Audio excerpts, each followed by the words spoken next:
राजा परीक्षिती यांचा प्रश्न हा जगत कल्याणाचा आहे, तुमचा आमचा प्रश्न आहे. आपण देखील परीक्षितीच आहोत, आपण देखील मरणार आहोत, प्रत्येकाला मरायचंय आणि या 7च दिवसात मरायचंय, आपल्याला मरण्यासाठी 8वा दिवस नाही. म्हणून प्रश्न एकट्या परीक्षितीचा नाही तर तुमचा आमचा प्रश्न आहे.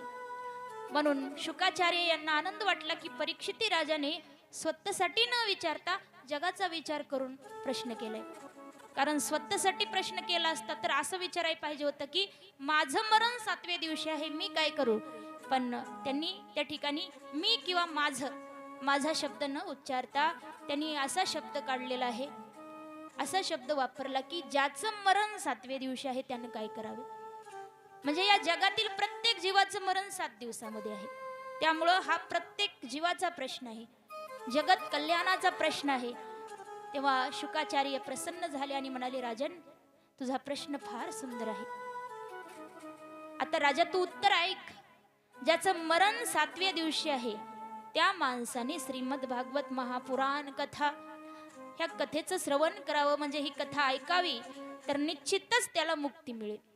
आणि राजा तू घाबरू नकोस, तुझ्याकडे 7 दिवस आहेत. 7 दिवस खूप आहेत, जास्त आहे.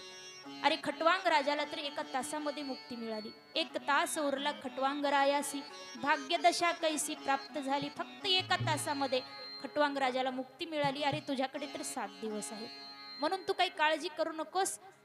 हा उपाय सर्वश्रेष्ठ साधन आहे. भागवत ऐकून निश्चितच तुझं कल्याण होईल. तेव्हा परीक्षिती राजा विनंती करतात, तुम्हीच माझे सद्गुरू बनून मला या कथेचं या ठिकाणी ज्ञान प्रदान करा. ही कथा तुम्ही स्वतः या ठिकाणी मला सांगा.